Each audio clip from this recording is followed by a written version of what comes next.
Hello साथीहरु, के तपाईँ युट्युब च्यानल सर्च गर्दा फर्स्ट र्याङ्कमा देखाएको छैन?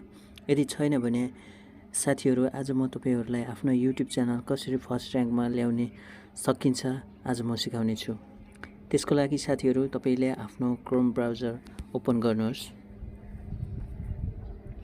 क्रोम ब्राउजर ओपन गरिसकेपछि साथीहरु, तपाईले www.youtube.com राखेर सर्च गर्नुहोस्।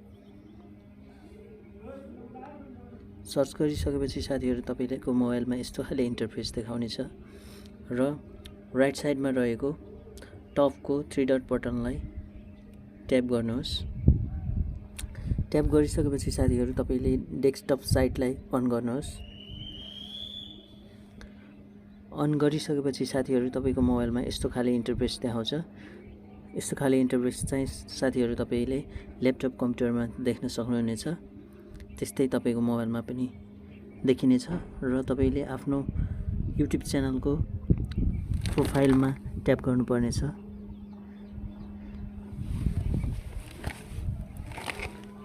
ट्याप गर्नुपर्नेछ साथीहरु।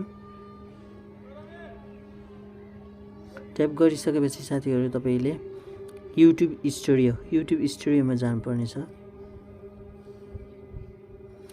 युट्युब स्टुडियोमा गइसकेपछि साथीहरु, तपाईले तल डाउनमा देख्न सक्नुहुनेछ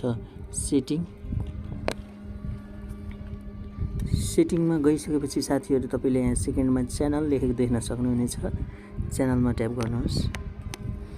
च्यानलमा ट्याप गरिसकेपछि साथीहरु, आफूले कन्ट्री चुज गर्नुहोस्।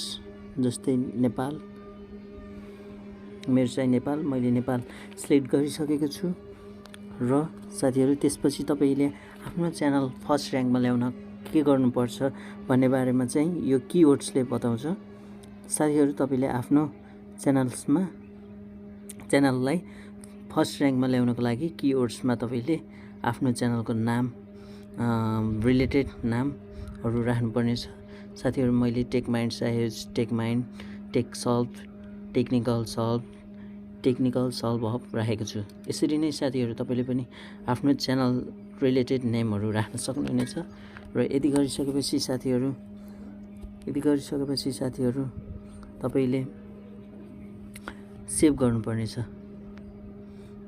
सेभ गरिसकेपछि साथीहरु, अब तपाईको च्यानल फर्स्ट लिस्टमै देखाउनेछ। यदि गरिसकेपछि साथीहरु, तपाईले आफ्नो च्यानल फर्स्ट र्याङ्कमा देख्न सक्नुहुनेछ।